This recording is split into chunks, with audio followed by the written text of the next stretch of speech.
ప్రభునందు అత్యంత ప్రియమైన దేవుని బిడ్డలారా, ఇప్పుడు మన ప్రభువును లోక రక్షకుడైన యేసుక్రీస్తు అతి శుభమైన నామమును బట్టి చేరుకున్న మీకు అందరికీ పేరు పేరున నా వందనాన్ని తెలుస్తున్నానండి. ఈ వాక్యం వీక్షిస్తున్న మీకు కూడా నా హృదయపూర్వక వందనాలు తెలియపరుస్తున్నాను. దేవుని మహాకృపలో మరొక పర్యాయము దేవుని సన్నిధిలోకి నడిపించబడి దేవుని స్తుతించే గొప్ప వాక్యమును, దేవునితో సహవాసము చేసే కృపను ఆ పరిశుద్ధాత్మ దేవుడు మరొకసారి మనందరికి ఇచ్చినందుకు మనం ఎంతగానో ప్రభువును బట్టి స్తుతించవలసిన వారు ఉన్నాం, అలాగే గణపరచవలసిన వారు ఉన్నాం. ఏది ఏమైనప్పటికీ కూడా మరొక నూతనమైన దినాన్ని గర్భచేసి ఇటు రీతిగా దేవుని యొక్క సన్నిధిలో దేవుని నామమును బట్టి ఆరాధించడానికి ఇచ్చిన కృప కొరకే ఎంతగానో ప్రభువును బట్టి స్తుతిస్తూ గణపరుస్తూ ఈనాటి దేవుని యొక్క వాక్యములో ఒక మాటను జ్ఞాపకం చేయడానికి నేను ఇష్టపడుతున్నా. అపోస్తలుడైన పౌలు కొరింథీయులకు రాసిన 2వ పత్రిక 7వ అధ్యాయము 10వ వచనాన్ని ఈనాటి దేవుని వాక్యముగా మనం నేర్చుకుందాం. దైవ చిత్తానుసారమైన దుఃఖము రక్షణార్థమైన మారు మనస్సును కలగచేయును.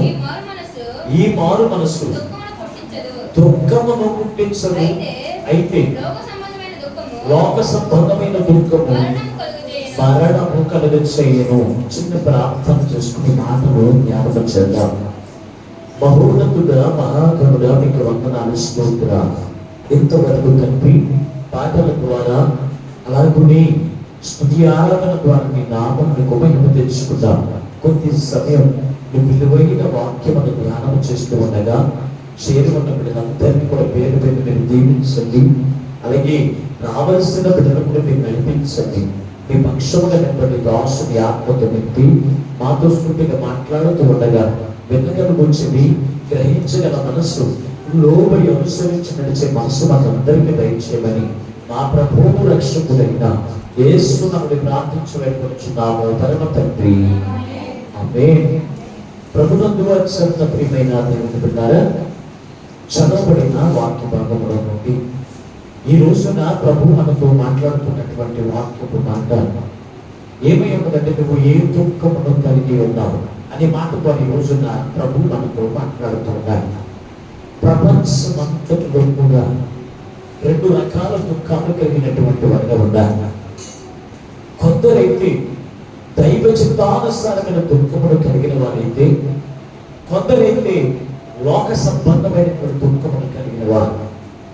అసలు దైవ చిత్తానుసారమైన దుఃఖం అంటే ఏమిటి, లోక సంబంధమైనటువంటి దుఃఖం అంటే ఏమిటి మనం తెలుసుకునే రోజున ఆ దుఃఖమును కలిగి ఉన్నటువంటి జీవితాలు ఎలా ఉన్నాయి, మన యొక్క జీవితంలో ఏ దుఃఖమును కలిగి ఉన్నాం అనేది ఈ రోజున మనం పరిశీలన చేసుకుందాం. ఆయన యొక్క పనుల్లో పాల్గొబడుతున్నటువంటి దేవుని బిడ్డలారా, ఈ చదవబడిన వాక్య భాగముల నుంచి దైవ చిత్తానుసారమైన దుఃఖము ఏంటంటే రక్షణార్థమైనటువంటి మారు మనసు కలగజేస్తుంది. ఈ మారు మనసు దుఃఖమును పుట్టించదంట. ఇక్కడ మొట్టమొదటిది ఏంటంటే దైవ చిత్తానుసారమైన దుఃఖము. ఈ దైవ చిత్తానుసారమైన దుఃఖము అంటే ఏంటి అంటే, రక్షణ పొందిన ప్రతి వారికి, దేవుని మాటలు వింటున్న ప్రతి వారికి పశ్చాత్తాపము కలిగి వారి కలిగి ఉన్న పరిశుద్ధాత్మక దుఃఖమును కలిగించేటువంటి పనుల గురించి, ఆ మాటల గురించి దైవ చిత్తానుసారంగా దేవుని సన్నిధిలో మోకరించి ప్రార్థన చేసి దేవుని వైపు తిప్పేది దైవ చిత్తానుసారమైన దుఃఖం. ఈ దుఃఖం ఈ రోజున ఎవరు కలిగి ఉండాలి అంటే, మనము చేస్తున్న ప్రతి ఒక్క పాపముల గురించి దేవుడు మనతో మాట్లాడుతూ ఉండగా ఆ మాటలు వింటున్న మనకు ఏ దుఃఖము కలగాలి అంటే, దేవుడే నాతో మాట్లాడుతూ ఉన్నాడు, నేను చేసిన పాపముల గురించి దేవుడు నాతో మాట్లాడుతున్నాడని, ఆ పాపముల యొక్క శిక్ష నుంచి నువ్వు తప్పించబడాలి అంటే యేసు రక్తము చేత ప్రాయశ్చిత్తము పొందుకుని పాపము లేనటువంటి జీవితమును కలిగి దేవుని యొక్క 2వ రాకడ కొరకు కలిగి ఉండడమే దైవ చిత్తానుసారమైన దుఃఖం. రెండవదిగా చూస్తే లోక సంబంధమైనటువంటి దుఃఖం. ఈ లోక సంబంధమైన దుఃఖం ఏమిటి అంటే కనుక, దేవుని బిడ్డలారా, శ్రమలు వచ్చినప్పుడు దుఃఖపడుతూ ఉంటారు, కష్టాలు వచ్చినప్పుడు దుఃఖపడుతూ ఉంటారు. అలాగే మన యొక్క జీవితంలో అనుకున్నది అనుకున్నట్లు జరగనప్పుడు కూడా మన యొక్క జీవితంలో దుఃఖాలు వస్తాయి. ఆ దుఃఖము మన యొక్క జీవితంలో ఎప్పుడు కూడా మరణాన్ని తీసుకుని వస్తుంది. కనుక మనం ఏం చేయకూడదో తెలుసంటే, దుఃఖపడకుండానట్లు చూసుకోండి. దుఃఖం మన కలగ చేయదంట. ఆత్మ నీలో ఉన్నప్పుడు శ్రమలు వచ్చినా, కష్టాలు వచ్చినా, శోధనలు వచ్చినా నీకేముండదంటే దుఃఖం ఉండదండి. మరి దేని బట్టి దుఃఖపడతారు అంటే కనుక, క్రీస్తుని కలిగిన ప్రతి వారు కూడా దేని గురించి దుఃఖపడాలి అనేది మనం ఆలోచన చేస్తే, ఈ రెండు రకాల దుఃఖాలు ఎవరు కలిగి ఉన్నారు, వారికి జీవితాలు ఎలా ఉన్నాయి అనేది ఈ రోజున జీవ గ్రంథంలో నుంచి కొన్ని మాటలు మనం విద్దాం. మొట్టమొదటిగా మనం చూస్తే దైవ చిత్తానుసారమైన దుఃఖము. ఇది రక్షణార్థమైనటువంటి మారు మనసు కలగజేస్తుందంట. దైవ చిత్తానుసారమైన దుఃఖము రక్షణార్థమైనటువంటి మారు మనసు కలిగజేస్తుంది. ఈ మారు మనసు కలిగించింది ఎవరు అంటే కనుక పరిశుద్ధాత్మ దేవుడే. పరిశుద్ధ గ్రంథంలో మొట్టమొదటిగా మనం చూడగలిగితే అపోస్తలుడైనటువంటి పౌలు కొరింథీయులకు రాసినటువంటి 2వ పత్రిక 12వ అధ్యాయం 20వ వచనం చదువుకుందాం. 12వ అధ్యాయం 20వ వచనం, ఎందుకనగా ఒకవేళ నేను వచ్చినప్పుడు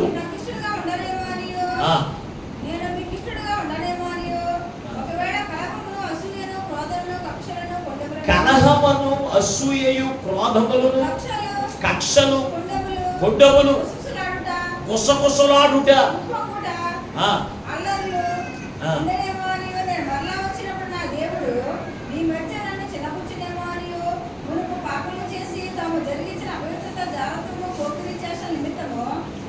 తాము జరిగించిన ప్రతి ఒక్క పోకిరి చేష్టలు అపవిత్రత నిమిత్తము వారు మనసు పొందని అనేకులను గూర్చి నేను దుఃఖపడవలసి వచ్చేను అన్నాడు.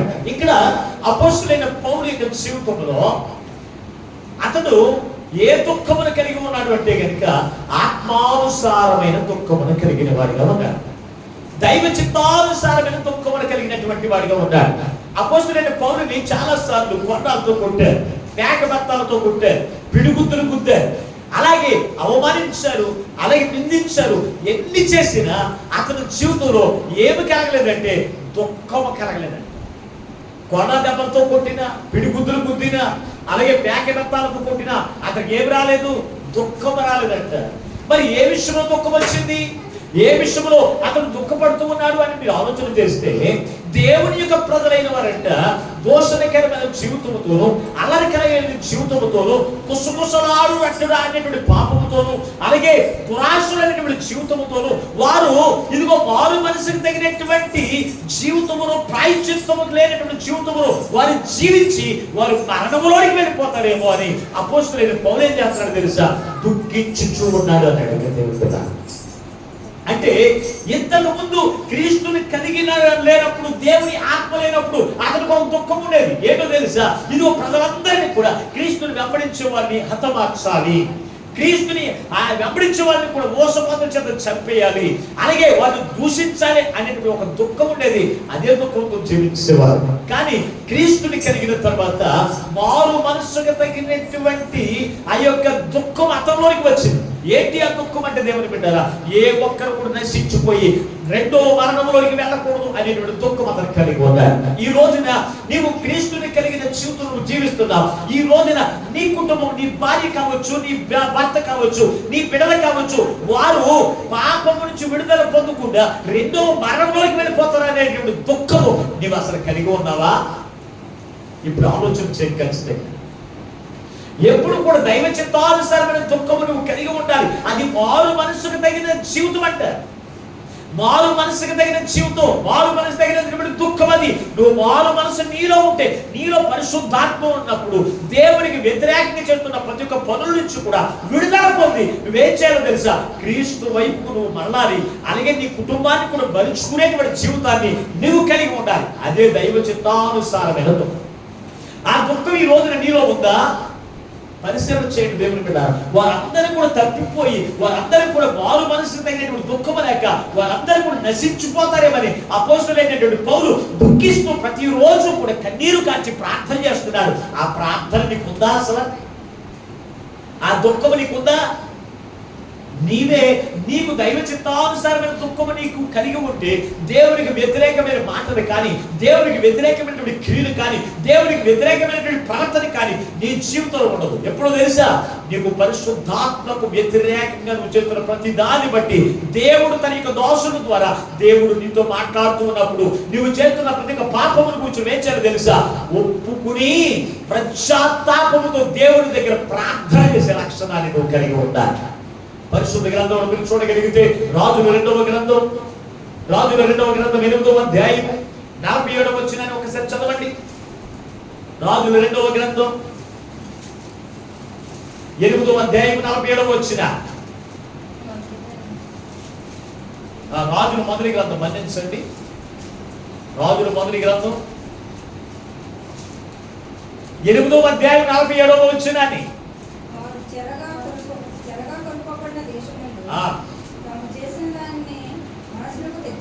తాము చేసిన దానిని మనసులకు తెచ్చుకుని మేము దుర్మార్గులమని ప్రవర్తించి దుర్మార్గముగా ప్రవర్తించిందమని పాపము చేసిందమని చెప్పి చింతించి పశ్చాత్తాపడి మీరు విన్నపము చేసిన ఎడల 50 వచనంలోకి వచ్చేయండి. 50 వచనం కూడా చదవండి. నీకు విరోధముగా ఏ తప్పుల చేత నీ విషయం అపరాధులైతురు ఆ తప్పులు వారికి క్షమించి వారికి చెరలో నుంచి వారిని కొనుక్కోవాలని చాలంటే దేవుని బిడ్డ. ఇక్కడ మనం చదవబడిన వాక్య భాగంలో మీరు చూడగలిగితే చాలా చక్కగా వాక్యం ద్వారా మాట్లాడుకోగా మనము చేసినటువంటి ప్రతి ఒక్క తప్పుదముల గురించి, మనము చేస్తున్నటువంటి పాపముల గురించి దేవుడు తన యొక్క సన్నిధిలో ఏం చేస్తాడో తెలుసా? తన యొక్క వాక్యము చేత నేను ఒప్పింప చేయడానికి ఇష్టపడతాడు. తన వాక్యము చేత నేను ఒప్పింప చేయడానికి ఇష్టపడుతూ ఉన్నప్పుడు ఆయన వాక్యము చేత దేవుడు నీ పాపముల గురించి దేవుడు నీతో మాట్లాడుతూ ఉన్నప్పుడు, నువ్వు చేసేటువంటి పనుల గురించి నీకు చెబుతూ ఉన్నప్పుడు నువ్వేం చేయడం తెలుసా? ఆ పనులను బట్టి, ఆ పాపములను బట్టి దేవుని ఎదుట నువ్వు పశ్చాత్తాపడాలని. పశ్చాత్తాపడితే దేవుడు కనికరం చూపించి వారి యొక్క పాపము నుంచి వారి విడుదల కలిగించి క్రీస్తులో వారి జీవములోనికి నడిపిస్తాడు. అంతేకాని పాపముల గురించి పశ్చాత్తాపడకుండా నీ పాపముల గురించి నేను దేవుడికి సన్నిధికి వెళ్తే చాలు, దేవుడు నాతోనే మాట్లాడుతున్నాడు, నా గురించే మాట్లాడుతున్నాడు, నేను చేసిన పనులను మాట్లాడుతున్నాడని కోపగించుకునే లక్షణం నీలో ఉండకూడదండి. ఇక్కడ మనం చూడగలిగితే దేవుని బిడ్డలారా చాలా స్పష్టంగా దేవుని యొక్క వాక్యం ద్వారా దేవుడు మనతో మాట్లాడుతున్నాడు. దైవ చిత్తానుసారమైన దుఃఖం అనగా దేవునికి వ్యతిరేకంగా నువ్వు జీవిస్తున్న జీవితముల గురించి దేవుడు తన యొక్క ఆత్మ ద్వారా దేవుడు నీతో మాట్లాడుతూ ఉంటే దేవునికి సన్నిధిలో నీకు కోపం రాకూడదు. ఏం రావాలి అంటే పశ్చాత్తాపం రావాలి. పరిశుద్ధ గ్రంథంలో అనగొన్న వారు ఎవరంటే కనుక యోనా గ్రంథంలో మీరు చూడగలిగితే 3వ అధ్యాయం 6వ వచనం నుంచి 10 వరకు ఉన్నటువంటి వాక్య భాగంలో మనం చూస్తే అక్కడ ఉన్నటువంటి నినివే పట్టణస్తులందరూ కూడా దుర్మార్గులు, దుష్టులు, చెడుతనం కలిగినటువంటి జీవితం జీవించేవారు. అటువంటి వారిని గురించి దేవుడే ఏం చేశాడో తెలుసా? వారి యొక్క పాపముల గురించి, వారి యొక్క ప్రవర్తన చూడలేక యోనాని పంపించి అన్నాడు, యోనా నువ్వు నినివే పట్టణంకి వెళ్ళి ఆ నినివే పట్టణంలో ఉన్నటువంటి చేస్తున్నటువంటి దుర్మార్గముల గురించి, వారి యొక్క పాపముల గురించి వచ్చేటువంటి జీతం దాని యొక్క ప్రతిఫలం ఘోరంగా ఉంటుంది, ఆ పాపం యొక్క ప్రతిఫలం ఎంతో భయంకరంగా ఉంటుందని వారికి తెలియవచ్చు. వారు మార్పు చెందితే సరే, లేకపోతే కనుక వారి మీద దేవుని యొక్క అగ్నిని కురిపించి ఆ యొక్క అగ్ని గంధకాల చేత వారిని దహించి వేస్తారు. 40 రోజులు కురిపించేస్తానన్నాడు. అనేటప్పుడు 40 రోజులు అక్కడ వారి మీద కురిపిస్తానన్నప్పుడు వెంటనే యోనా వెళ్ళి 3 రోజులు ప్రయాణం చేయవలసినటువంటి 3 రోజులు ప్రకటించవలసిన ఆ యొక్క నినివే పట్టణంలో 1 రోజు మాత్రమే సువార్త ప్రకటించాడు. ఏమని తెలుసా? 40 రోజుల్లో 40 రోజులు అగ్ని గంధకాల వర్షం కురిపించబడుతుంది కనుక ఆ అగ్ని గంధకాల యొక్క వర్షానికి మీరు దహించబడకుండా నిమిత్తము మీ పాపముల గురించి ఇదిగో దేవుడు మీతో మాట్లాడుతూ ఉండగా మీ పాపములకు ప్రాయశ్చిత్తము చేసుకుంటే సరే, లేకపోతే కనుక మీరందరూ కూడా నశించిపోతారని వారి యొక్క పాపములు, వారి యొక్క శిక్ష గురించి వారికి తెలియపరిచారు. తెలియబడితే వారు చేసిన పని ఏమిటి అంటే కనుక ఆ రాజు మొదలుకొని ఆ ఉన్నటువంటి నినివే పట్టణస్తులందరూ కూడా ఎక్కడికి దిగిపోయారో తెలుసా? వారు ఆ రాజు సింహాసనం నుంచి దిగిపోవడం ఒకటే కాదు, వారందరూ కూడా గోలి పట్టలు ధరించుకుని వారి యొక్క పశువుల సహితము కూడా అందరూ కూడా దేవునికి సన్నిధిలో కూర్చుని ఏం చేస్తారో తెలుసా? పశ్చాత్తాపముతో వారి యొక్క దుర్మార్గాన్ని, వారి చెడుతనములు, అయ్యా మేము విడిచిపెట్టేస్తామయ్యా, అయ్యా నీ కనికరం మా మీద ఉంచునైనా అని దుఃఖపడడం ప్రారంభించారు. అదే దైవ చిత్తానుసారమైన వారి మీద పొంచి ఉన్న మరణం దేవుడు ఏం చేశాడు తెలుసా? వారి మీద నుంచి ఏం చేశాడు? తొలగించేశాడు. తొలగించడం లేదా? నినివే పట్టణం ఏమైనా అగ్నిగంధకాలతో కాలిపోయిందా? కాలేదు. అదే ఎవరికి లేదు అంటే కనుక సొదొమ గొమొర్రా పట్టణస్తులకి వారికి పశ్చాత్తాపడే మనసు వారికి లేదు. వారి పాపముల గురించి, వారి దుర్మార్గముల గురించి, ఆ దుర్మార్గము క్రియల గురించి వారికి పశ్చాత్తాప మనసు లేకపోవడం వల్ల వారందరూ కూడా ఏమైపోయారు? మరణంలోకి వెళ్ళిపోయారు. దేవుని బిడ్డారా, ఆలోచన కలిగి ఉండండి. దైవ చిత్తానుసారమైన దుఃఖం అంటే ఏమిటో తెలుసా? దేవుడు నీతో మాట్లాడుతూ ఉండగా దేవునికి వ్యతిరేకంగా నువ్వు మాట్లాడుతున్న మాటను బట్టి, దేవునికి వ్యతిరేకంగా ప్రవర్తిస్తున్న ప్రవర్తన బట్టి, దేవునికి వ్యతిరేకంగా నడుస్తున్నటువంటి జీవితం బట్టి దేవుడు నీతో మాట్లాడుతూ ఉండగా నువ్వేం చేయాలో తెలుసా?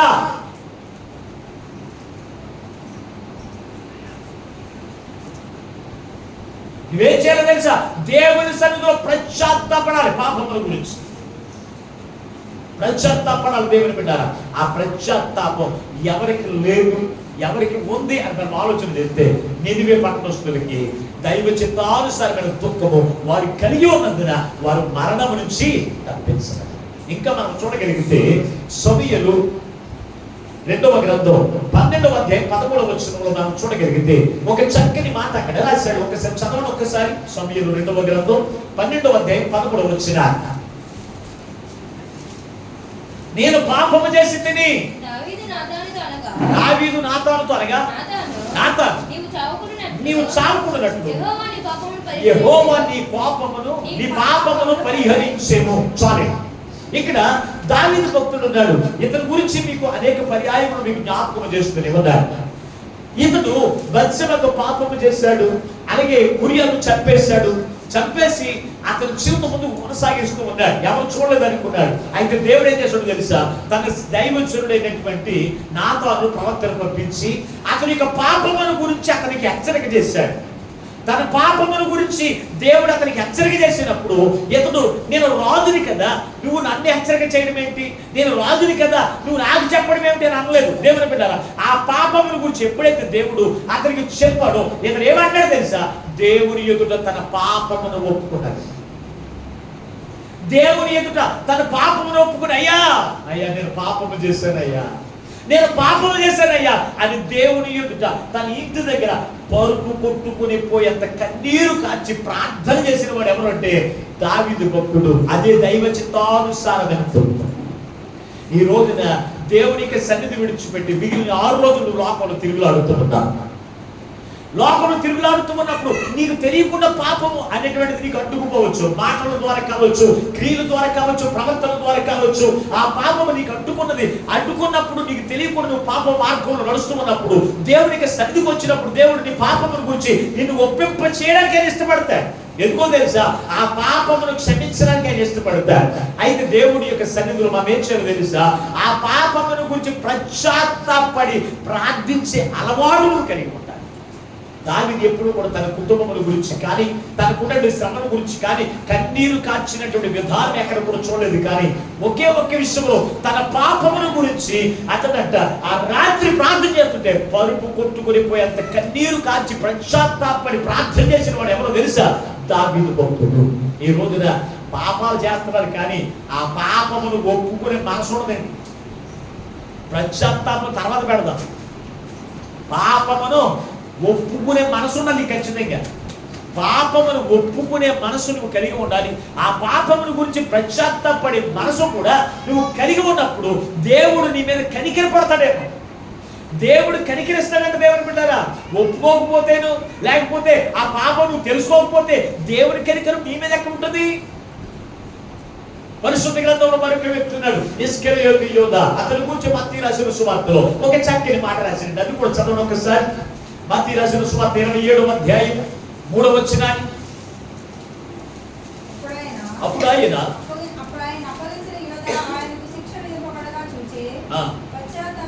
పశ్చాత్తాపడి తెచ్చి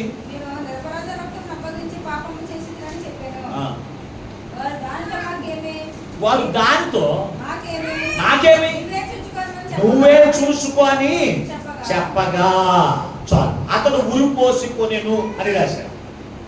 చాలా స్పష్టంగా ఉందండి వాక్యం. రే అభి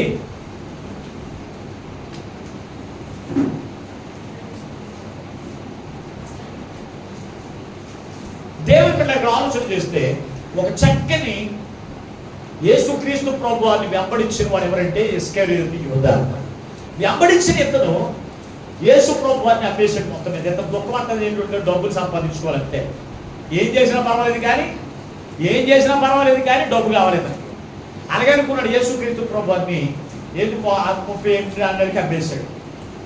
అమ్మేసిన తర్వాత యేసు ప్రభు వారికి శిక్ష జరుగుతుంది. కొన్న దెబ్బలు కొడుతున్నారు, సిలువ వేస్తున్నారు. సిలువ వేయడానికి రెడీ అయిపోయాడు. ఆ శిక్షను అంతా కూడా చూశాడు. చూచి పశ్చాత్తాపం కలిగి ఎదురేం చేశాడో తెలుసా? ఎవరైతే వెళ్ళినా నేను చెరువు దగ్గరికి వెళ్ళాడు. వెళ్ళి ఏమన్నాడు తెలుసా? అయ్యా, నిరపరాధ రక్తము నేను మీకు అమ్మేశానయ్యా అంటే ఇప్పుడు వాళ్ళేమంటారు? మాకేం పని ఆ గొడవ నువ్వే చూసుకున్నా అంటే ఇతను ఏం చేశాడు? యేసు ప్రభు వారి దగ్గరికి వచ్చి పశ్చాత్తాపడవలసిన వాడే యేసు ప్రభు వారి దగ్గరికి రాలేదు. ఇతను ఎక్కడికి వెళ్ళాడు? మళ్ళా దేవాలయంలోనికి వెళ్ళి ఆ వెంటనే లోపలికి విసిరేసి ఏం చేశాడంట? ఉరి పోసుకొనెను అన్నాడు. అంటే ఇతను పశ్చాత్తాపడవలసిన వారి దగ్గర పశ్చాత్తాపడలేదు. ఇతను పాపం గురించి తెలుసుకున్నాడు. దేవా, అయ్యా నన్ను మన్నించిన ఆయన, నేను ఆ డబ్బుకు కొక్కుర్తుపడి, ఆ వెండినానికి కొక్కుర్తుపడి, నీతిమంతుడైన నిన్ను నమ్మేసి నీకు శిక్షకు కారకుడయ్యానయ్యా, నన్ను క్షమించునాయన అని యేసు ప్రభు దగ్గర కొత్తడేమో చూశాడు యేసు ప్రభు. కానీ రాలేదండి. ఎవరి దగ్గరికి వెళ్ళాడు? ఆ పెద్దల దగ్గరికి వెళ్ళాడు. ఆడేమన్నారు? పాపము చేయడానికి పురుకొల్పిన వారే ఏమన్నారు? మాకేం సంబంధం, నాకేమి, నువ్వే చూస్తాను. ఈ రోజు లోకంలో చాలా మంది ఉంటారండి అటువంటి బ్యాచ్. నిన్ను పాపము చేయడానికి పురుకొల్పినప్పుడు, నీవు పాపములో పడిపోయినప్పుడు, అపరాధములో పడిపోయినప్పుడు, శిక్షలో పడిపోయినప్పుడు వాళ్ళ దగ్గరికి వెళ్ళి, అబ్బాయి ఇదిగో నువ్వు చెప్పినట్టు నేను చేశాను, ఇప్పుడు నా మీదకో ఇదిగో చుట్టుకుందయ్యా అంటే ఏమంటారు తెలుసా?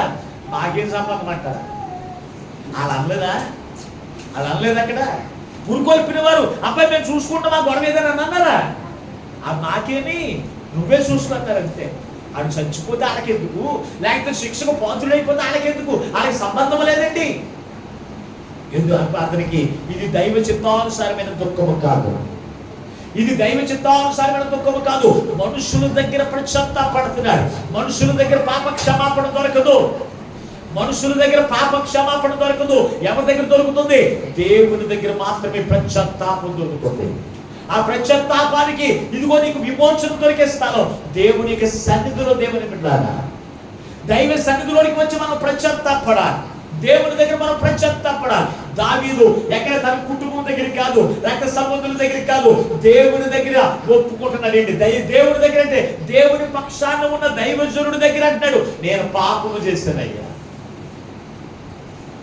మనం దేవునికి వ్యతిరేకంగా మాట్లాడుతూనే ఉంటాం, దేవుడికి వ్యతిరేకంగా ప్రవర్తిస్తూనే ఉంటాం, దేవుడికి వ్యతిరేకంగా నడుచుకుంటూనే ఉంటాం. కానీ దేవుడు నీతో ఆయన వాక్యం ద్వారా నీతో మాట్లాడుతూ ఉన్నప్పుడు, నీ పాపం ఒప్పింప చేయడానికి అనేక రీతిలుగా దేవుడు తన యొక్క వాక్యం ద్వారా దేవుడు నీతో మాట్లాడుతూ ఉన్నప్పుడు, నీకు దైవ చిత్తానుసారమైన దుఃఖం అనేది నీలో ఎప్పుడైనా కనపడిందా? నామకార్థంగా మందిరం కూర్చు వెళ్ళిపోతే నిత్యముడు పరలోక రాజ్యంలో జీవించవు. నిత్యము కూడా పరలోక రాజ్యంలో నువ్వు జీవించే వారికి నువ్వు ఉండాలి అంటే కనుక ఖచ్చితంగా నువ్వు దైవ చిత్తానుసారమైన దుఃఖము, అది రక్షణార్థమైనటువంటి మారు మనసు కలగజేసే దుఃఖమైనది, అది నీకు ఉండాలి. దేవుని బిడ్డ, ఇతడు దేని గురించి శిక్ష పొందాడు తెలుసా? అతడు ఆ యొక్క శరీరానుసారమైన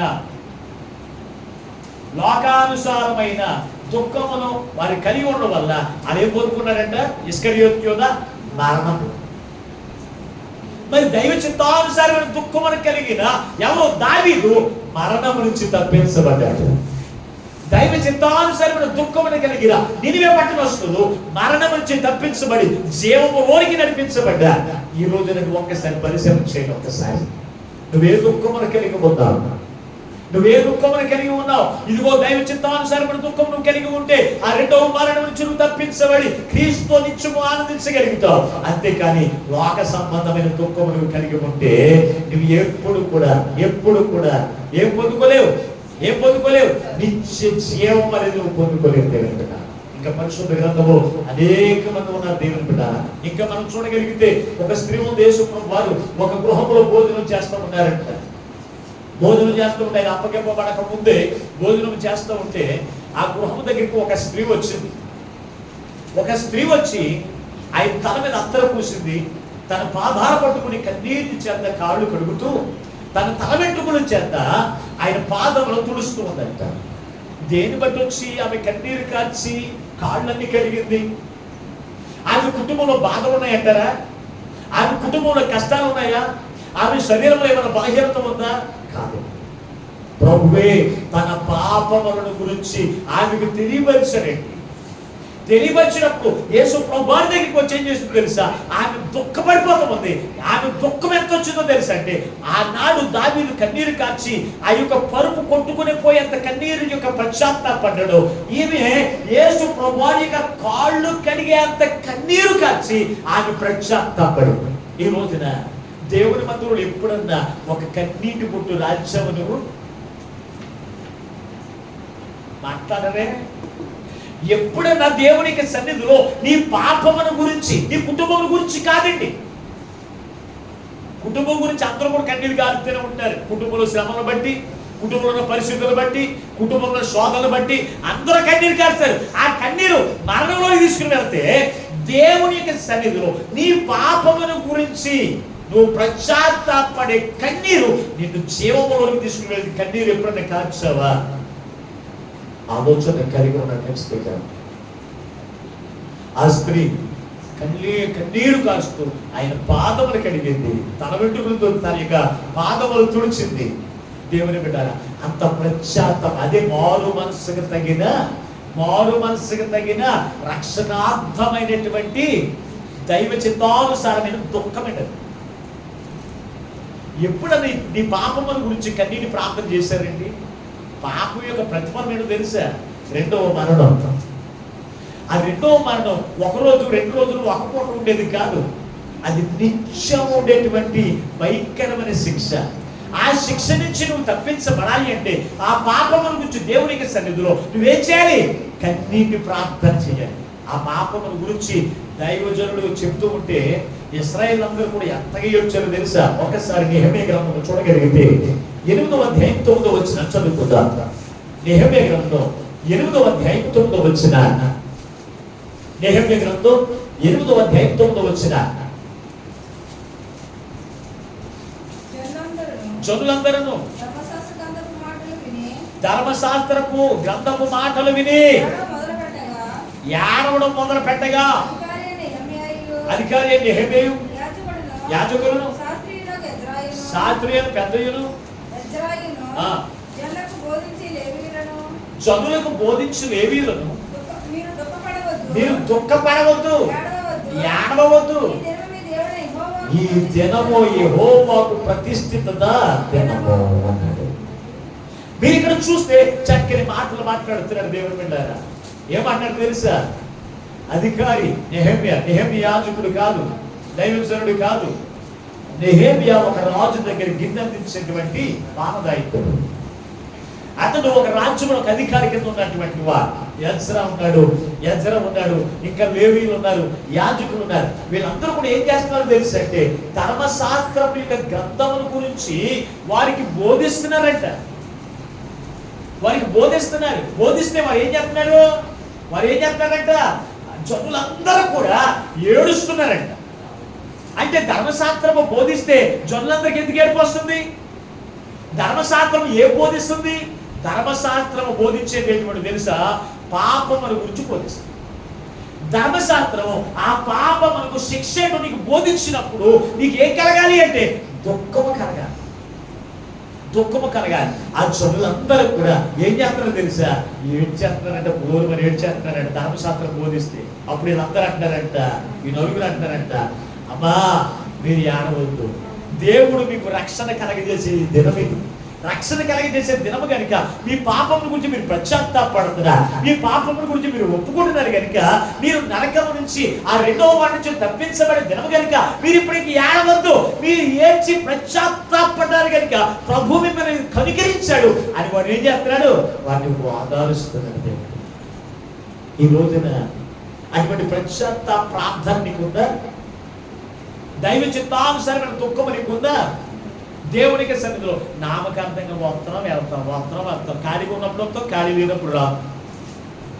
అంటే నీకు మారు మనసుకు తగిన రక్షణార్థమైనటువంటి మారు మనసు నీకు ఉంటే దైవ చిత్తానుసారమైన దుఃఖము నువ్వు కలిగి ఉంటావు, దేవుని యొక్క మార్గంలోకి వచ్చేస్తావు. ఎలాగైతే దావీదు భక్తుడు దైవ చిత్తానుసారమైన దుఃఖమును కలిగి ఉన్నాడు కనుక ఆ పాపమును గురించి దేవుడు అతనితో మాట్లాడితే ఇంకా ఆ పాపం ఎప్పుడు కూడా చేయలేదండి, ఆ పాపం ఎప్పుడు కూడా చేయలేదు. ఎలా వచ్చేసాడు? దేవుని యొక్క మార్గంలో నడవడం ప్రారంభించాడు. ఈ రోజున దేవుడు నీతో మాట్లాడుతూ ఉంటే దైవ చిత్తానుసారమైన దుఃఖము నీలో ఉంటే కనుక ఖచ్చితంగా నువ్వు దేవునికి వ్యతిరేకంగా దేవునికి దుఃఖమును కలిగించాడు నువ్వు పనులన్నీ కూడా విడిచిపెట్టి దేవుని యొక్క మార్గంలో నువ్వు జీవించగలుగుతావు. అది ఉందా నీకు ఈ రోజున? పరిశుద్ధ గ్రంథము ఆదికాండము నువ్వు చూడగలిగితే 4వ అధ్యాయం, ఆదికాండము 4వ అధ్యాయం 13వ వచనం నుంచి మీరు చూడగలిగితే 15వ వచనం వరకు ఉన్నటువంటి వాక్య భాగంలో మరొక మాట ఉంది. ఒకసారి చదవండి. ఆదికాండము 4వ అధ్యాయం 11వ వచనం నుంచి, అందుకు కయీను నా దోష శిక్ష నేను భరింపలేనంత గొప్పది, నేడు ఈ ప్రదేశం నుండి నన్ను వెలగొట్టితివి, నీ సన్నిధికి రాకుండా వెలువైపడి దిగులు పడుచు భూమి మీద దేశ దిమ్మరనయ్యుందును. కావున నన్ను కనుగొని వాడు ఎవడో వాడు నన్ను చంపునని యెహోవాతో అనెను. ఇక్కడ కయీను హేబేలు ఉన్నారు. హేబేలుని కయీను చంపేశాడు.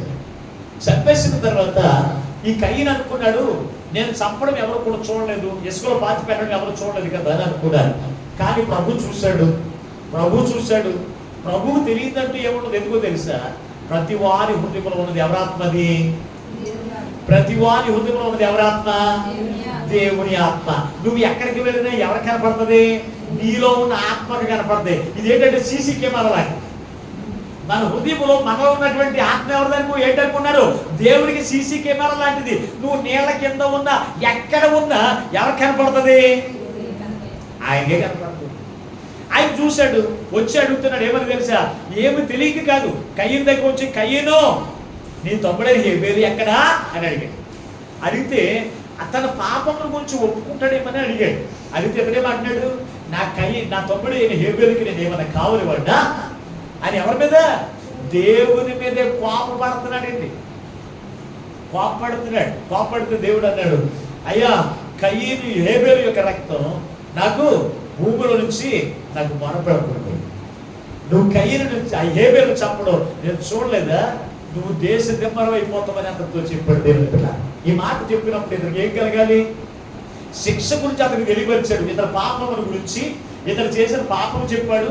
ఆ పాపములకు శిక్ష ఏంటో కూడా అతనికి తెలియపరిచినప్పుడు ఇతనికి ఏం కావాలి? పశ్చాత్తాపడాలి. అయ్యా నేను పాపం చేశాను, అయ్యా నన్ను మన్నించు అని అడగవలసిన వాడే ఏమన్నాడు? శిక్షణ గురించి పశ్చాత్తాపడతాడు. ఏమని తెలుసా? అయ్యా నేను భరించలేనంత శిక్ష నా మీదకి వచ్చింది, నన్ను ఎవరైనా కనుక్కుంటే వాడు నన్ను చంపేసేటప్పుడు చేయను ఆయన. ఇది ఏంటంటారు? లోక సంబంధమైన దుఃఖము. దేని బట్టి వచ్చింది? అతని మీదకు వచ్చిన శిక్షను బట్టి, అతని మీదకు వచ్చినటువంటి శ్రమను బట్టి అతను దుఃఖిస్తున్నాడు తప్ప అతడు పాపమును గురించి పశ్చాత్తాపడే మనసు అతనికి లేదు. పాపమును గురించి కన్నీటి ప్రార్థన చేసే లక్షణం అతనికి లేదు కనుక అతను మరణము నుంచి తప్పించబడలేకపోయాడు. ఇస్కరియోతు యూదా ఎలాగైతే దైవ చిత్తానుసారమైనటువంటి దుఃఖం అతనికి లేక శరీర సంబంధమైన లోక సంబంధమైనటువంటి శ్రమలను బట్టి వచ్చేటువంటి దుఃఖము వల్ల ఉపయోగము లేదండి. నువ్వు ఎప్పుడు దుఃఖపడతావు అంటే కష్టాలు ఎక్కువైపోతే కన్నీరు ఆగదు.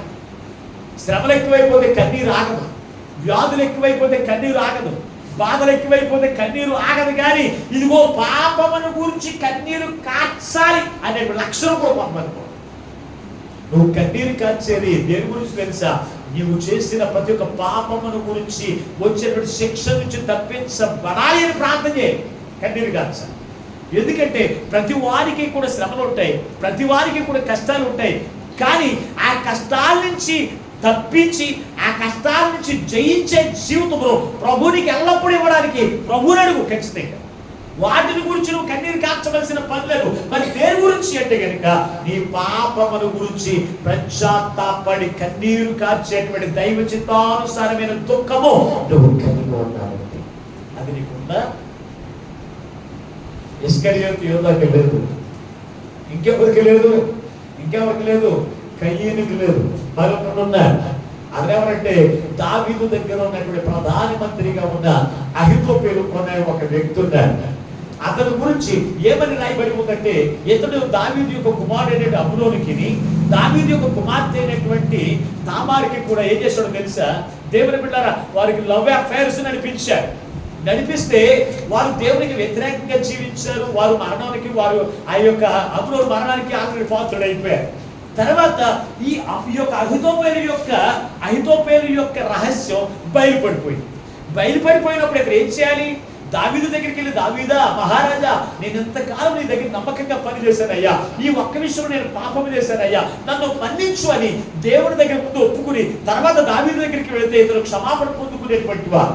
కానీ ఇతను దావీదు దగ్గరికి వచ్చి అతని యొక్క జీవితాన్ని సరి చేసుకోలేదు. కానీ ఇతను ఏం చేశాడో తెలుసా? తన పాపముల గురించి, అతను చేసినటువంటి శిక్ష తన మీదకి దావీదు పంపేస్తాడని భయముతో అతను ఏం చేస్తాడు? దుఃఖంతో వెళుతూ ఏం చేశాడో తెలుసా? ఊరు పెట్టుకుని చనిపోయేను అని పరిశుద్ధ గ్రంథం అతని గురించి రాయబడింది. ఇది శరీరానుసారమైనది. శ్రమలను బట్టి, కష్టాలను బట్టి, బాధలను బట్టి దుఃఖపడడం వల్ల నువ్వు మరణము నుంచి నువ్వు తప్పించబడలేవు. మరి దేని బట్టి అంటే కనుక దైవ చిత్తానుసారమైన దుఃఖం నువ్వు కలిగి ఉంటేనే రెండో మరణము నుంచి తప్పించబడి ప్రభుతో కలిసి నిత్యము ఆనందించగలుగుతాం. బాప్తిసం తీసుకున్నంత మాత్రాన, ప్రభు బల్లారాధన తీసుకున్నంత మాత్రాన ఇవి సరిపోవండి. ఇవి అర్హతలు ఉన్నాయి, ఈ అర్హతలు సరిపోవు. వీటితో కలిసి నీకు ఉండవలసిందేదో తెలుసా? వారు మనసుకు తగిన దైవ చిత్తానుసారమైన దుఃఖమును నువ్వు కలిగి ఉండాలి.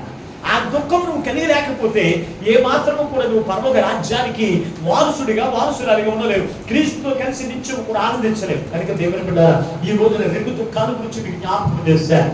ఒకటి దైవ చిత్తానుసారమైన దుఃఖము, అంటే దేవునికి వ్యతిరేకంగా మనము ప్రవర్తిస్తున్న దేవుని ఆత్మకు దుఃఖమును కలిగిస్తాము. కనుక ఆ దుఃఖమును గురించి దేవుడు మనకు తెలియపరిచినప్పుడు మన పాపముల గురించి పశ్చాత్తాపడి దేవుని వైపు తిరిగి దేవుని యొక్క మార్గంలో నడిస్తే కనుక అది దైవ చిత్తానుసారమైన దుఃఖం. అది క్రీస్తుతో నిత్యం కూడా ఆనందింపజేస్తారు. అలా కాకుండా లోకానుసారమైన దుఃఖము, శ్రమలను బట్టి, కష్టాలను బట్టి, నువ్వు అనుకున్నది నెరవేరినప్పుడు, నువ్వు అనుకున్నది జరగకపోయినప్పుడు నువ్వు కూర్చుని ఏడవడం వల్ల ఉపయోగం లేదు. ఇంకా మీరు చూడగలిగితే ఇక్కడ మనం చూస్తే అహాబు రాజు ఇశ్రాయేలు ప్రజలకు అతను ఏమై ఉన్నాడో తెలిసే దేవుని బిడ్డ, ఒక గొప్ప రాజుగా దేవుడు ఏర్పాటు చేశాడు. అతడు తన యొక్క పొలానికి, తన ఇంటికి, తన యొక్క పొలానికి మధ్యలో 5 ఎకరాల పొలం ఎవరితో తెలుసా? నాబోతు అనేటువంటి పొలం ఉంది. నాబోతు అనేటువంటి వ్యక్తికి తన యొక్క పితరులు ఇచ్చినటువంటి ఆస్తి 5 ఎకరాల పొలం. 5 ఎకరాల పొలం మీద అతను కొన్నేశాడు. కొన్నేసి ఏం చేస్తాడు తెలుసా? ఆ పొలము కూడా నాకు కావాలి అన్నాడు. అయితే నాబోతు అన్నాడు, ఇది మా పితరులు ఇచ్చినటువంటి స్వాచ్ఛము, ఇది ఏమాత్రం కూడా నీకు ఇవ్వను అన్నాడు. అంటే అతను ఏం చేస్తాడు తెలుసా? ఇంటిగా కూర్చుని ఏడుస్తున్నాడంట. మూల కూర్చుని అన్నపానములు మానేసి మూల కూర్చుని విచారంగా కూర్చుని ఏడుస్తూ ఉంటే తన భార్య యజమేలు వచ్చి అడుగుతుంది, యాయా ఏంటి రాజా, ఏంటి నువ్వు అన్నం తింటలేదు, ఇవన్నీ కూడా మానేసి ఏడుతున్నావు, ఎందుకు విచారంగా ఉన్నావు ఏంటంటే, ఇదిగో నాబోతు పొలం నాకు కావాలి అన్నాడు. ఈ దుఃఖం ఏంటి తెలుసా? శరీరానుసారమైన లోకానుసారమైన దుఃఖము. లోకానుసారమైన దుఃఖం. ఈ దుఃఖం అని కలిగి ఉన్న అతని జీవితంలో ఈమెం చేసింది? తెల్లారి ఎందుకే ఏడుతావు? అది నా చిటుకులో పని. నేను ఇద్దరిని అబద్ధ సాక్షులు ఏర్పాటు చేస్తానన్నది. ఇద్దరు అబద్ధ సాక్షులు ఏర్పాటు చేసి తమ దేవతలను నా బోధు నిందిస్తున్నట్లుగా అక్కడ క్రియేట్ చేసి ఏం చేస్తుంది తెలుసా? నా బోధును చంపించేసి ఆ 5 ఎకరాల పొలాన్ని కూడా ఎవరికి ఇచ్చేసింది తెలుసా? తన భర్త అయినటువంటి అహాబు రాజుకి ఇచ్చింది. ఇచ్చిన తర్వాత ఎంతకాలం బతికాడు అంటే కనుక కొద్ది రోజుల్లోనే ఏం చేశాడు తెలుసా? అహాబు రాజు చనిపోయాడు. అతని రక్తాన్ని కుక్కలు నాకేటప్పుడు దేవుడు చేశాడు. అంటే ఈ లోకంలో దేని గురించి కూడా మనం దుఃఖించవలసిన పని లేదు. ఈ లోకంలో పొలాల గురించి, ఈ లోకంలో గృహాల గురించి, ఈ లోకంలో శ్రమల గురించి, ఈ లోకంలో బాధల గురించి నువ్వు దుఃఖపడవలసిన పని లేదు. అవి ఎంతకాలము, అవి శాశ్వత కాలము కూడా నీతో ఉండేవి కాదు. కానీ ఆత్మ ఎల్లప్పుడూ కూడా పరలోక రాజ్యంలో ఉండాలి అంటే కనుక నువ్వు ఖచ్చితంగా ఏ దుఃఖము కలిగి ఉండాలంటే దైవ చిత్తానుసారమైన దుఃఖాన్ని నువ్వు కలిగి ఉండాలి. ఈ రోజు నేను ఏ దుఃఖము కలిగి ఉన్నా? 2 దుఃఖాలు మీ ఎదురు ప్రభు నాతో పెట్టాడు కదా. ఆనాడు నెహెమ్యా, ఎజ్రా ప్రవక్తలు, లేవీయులు, యాజకులు ధర్మశాస్త్రంలో బోధిస్తే వారందరూ కూడా ఏడుస్తూ వారి యొక్క పాపముల గురించి పశ్చాత్తాపడి దైవ చిత్తానుసారమైన దుఃఖమును వారు కలిగి ఉన్నారు. ఈ రోజున ప్రభు నీతో మాట్లాడుతున్నాడు. దైవ చిత్తానుసారమైన దుఃఖముల గురించి, రెండవదిగా లోకానుసారమైన దుఃఖముల గురించి దేవుడు మనతో మాట్లాడుతున్నాడు. నువ్వు ఏ దుఃఖాన్ని కలిగి ఉన్నావు? శ్రమల గురించి, కష్టాల గురించి, బాధల గురించి, నువ్వు అనుకున్నది పొందుకోలేని దాని గురించి ఏడుస్తున్నావా? లేకపోతే ఇదిగో నీ కుటుంబం అంతా కూడా నరకానికి వెళ్ళిపోతుంది, ఆ కుటుంబం గురించి, నీ రక్త సంబంధులు కూడా నరకానికి వెళ్ళిపోతున్నారు అనేటువంటి వాటిని గురించి నువ్వు దుఃఖించేటువంటి జీవితం నువ్వు కలిగి ఉన్నావా? లేకపోతే నీ పాపముల గురించి దేవుడు నీతో ఒప్పింపజేస్తున్నప్పుడు ఆ పాపములు ఒప్పుకుంటూ దేవునికి సన్నిధిలో పశ్చాత్తాపడేటువంటి ప్రార్థన చేసే లక్షణాన్ని నువ్వు కలిగి ఉన్నావా? ఇది ఎప్పుడైనా ఆలోచన చేయకపోతే ఈ రోజు ప్రభు నీతో మాట్లాడుతున్నాను. నీ పాపము దాని శిక్ష ఏంటో నీకు తెలుసా? అది చాలా భయంకరమైనటువంటి. ఆ పాపముల గురించి, ఆ శిక్ష గురించి దుర్మార్గులైన, దుష్టులైన నిలివే పట్టణస్తులు చెప్తేనే వారు పశ్చాత్తాపడ్డారు కదా. ఈ రోజున నువ్వు దుర్మార్గుడు కాదు, దుష్టుడు కాదు. అయినప్పటికీ కూడా దేవుడు నీవు చేస్తున్న పాపముల గురించి దేవుడు నీతో మాట్లాడితే పశ్చాత్తాపడే మనసు నీకు లేకపోతే నినివే పట్టణస్తుల కంటే నువ్వు ఇంకా దుర్మార్గులు అయి. కనుక దైవ చిత్తానుసారమైన దుఃఖము నీలో లేకపోతే రక్షణార్థమైన మారు మనసు నీకు ఉండదు. ఆ మారు మనసు లేకపోతే నువ్వు ప్రభు యొక్క బలారాధన తీసుకున్నా ఉపయోగం లేదు. కనుక ఎంతవరకు దైవ చిత్తానుసారమైన దుఃఖము నీ జీవితంలో లేక లోకంలో ఉన్న వాటి కొరికే నువ్వు దుఃఖిస్తూ నీ కన్నీరంతా కాచి వ్యర్థంగా నువ్వు చేసావేమో. ఈ రోజున ప్రభు నీతో మాట్లాడుతూ ఉండగా దైవ చిత్తానుసారమైన దుఃఖమును కలిగి ప్రభు ఇచ్చేటువంటి నిత్య జీవములకు వారసులుగా ఉన్నారు. అట్టి కృపా భాగ్యమున పరిశుద్ధాత్మ దేవుడు ఈ మాటలు వింటున్న ప్రత్యేక బిడ్డలు కొనగలిపజేసి ఆయనే మహిమ పొందును గాక. ఆమేన్. ప్రార్థన చేసుకుందాం. తనను వలసింది ప్రభు మనతో మాట్లాడిన ప్రతి మాటను బట్టి దేవా, ఈ రోజు నువ్వే మా మధ్యలో దిగువచ్చి వేసి మాతో మాట్లాడి మమ్మల్ని భర్తలు సరికట్టులకి వందనాలు స్తోత్రాలని ఎవరికి వారే ప్రార్థన చేయండి. అవునయ్యా, అప్పుడు పోతు దైవ చిత్తానుసారమైన దుఃఖము కలిగి ఉన్నాడని అయ్యో నా ప్రజలయ్యా, దురాశలతోనూ దుష్టత్వంతోనూ అయ్యా సడుకుంటూ గొడుక్కుంటూ అయ్యా అలలతోనూ పాపములతో నింపబడి పశ్చాత్తాపం పడక వీరందరూ నశించిపోతారేమో అని నాయన వారికి ఎంతో దుఃఖిస్తూ ఉన్నాడు. ఈ రోజునయ్యా ఇదిగో మా భర్తలు, మా భార్యలు, మా బిడ్డలు, అయ్యా మా కుటుంబీకులు, మా రక్త సంబంధులు, మా ఇరుగు పొరుగు వారందరూ వారి యొక్క పాపమును బట్టి, వారికి చేస్తున్నటువంటి అయ్యా అలరికరమైన జీవితమును బట్టి, అయ్యా వారు చేస్తున్నటువంటి అయ్యా నిరోత్సాహంతో చేస్తున్న ప్రతి ఒక్క పాపమును బట్టి వారి నరకానికి వెళ్ళిపోతారేమో అనేటువంటి దుఃఖము నాలో లేదు ఆయన. అందుకే ఈ రోజు మాతో మాట్లాడారు. ఈ రోజున మాతో మాట్లాడబడిన ఆ దైవ చిత్తానుసారమైన దుఃఖమును మాకు కలిగించి మా కుటుంబముల కొరకు, బిడ్డల కొరకు, అయ్యా మా రక్త సంబంధుల కొరకు నీ సన్నిధిలో అంగలార్చి దైవ చిత్తానుసారమైన దుఃఖమును కలిగిన జీవితాన్ని నేర్పించండి అని ప్రభువుని అడగండి. ఈ పాపముల గురించి దేవుడు నేను ఒప్పింపచేయడానికి, ఈ పాపముల గురించి నీకు తెలియపరుస్తుండగా ఈ పాపముల గురించి దేవుని ఎదుట ఒప్పుకుని పశ్చాత్తాపడి ప్రార్థన చేసి కన్నీరు కార్చిన ప్రార్థన, దుఃఖకరమైన ప్రార్థన కలిగిన చూపులు లేకపోతే ఈ రోజు ప్రభువుని అడగండి. దావీదు తన పాపములు తెలియపరిచినప్పుడు తన పాపములు ఒప్పుకోవడం ఒకటే కాదు నాయన, ఆ పాపముల గురించి పశ్చాత్తాపడి మనసు కలిగినటువంటి వాడు ఉన్నాడయ్యా. అందుకే అతను మరణం నుంచి తప్పించబడ్డాడు. అతని పాపముల గురించి అతను తెలుసుకున్నాడు. కానీ అయ్యా, నీ యొద్దకు వచ్చి పాపములు ఒప్పుకుని ఆ పాప క్షమాపణ పొందుకోలేదు నాయన. ఇది లోకానుసారమైన దుఃఖము. లోకస్తుల దగ్గర తన యొక్క దుఃఖమును కనబరిచాడు, కానీ నీ యొద్దకు మాత్రం వచ్చి నీ యొద్దకు క్షమాపణ పొందుకోలేకపోయాడు నాయన. మీకు మొత్తం నడుస్తున్నా, అందుకే మరణంలోకి వెళ్ళిపోయాడు తండ్రి. రోజులైనా లోక సంబంధమైన వీటి విషయంలో దుఃఖిస్తూ ఉన్నాడు, కానీ తన ఆత్మ ఇదిగో నశించిపోతుంది అనేటువంటి భయం లేక ఆ పాపముల గురించి ఒప్పుకునే లక్షణం అతనికి లేదు కనుక అతనికి మరణంలోకి వెళ్ళిపోయాడు తండ్రి. నీకు మొత్తం నడుస్తున్నా అని ఎవరికి ప్రార్థన చేయండి.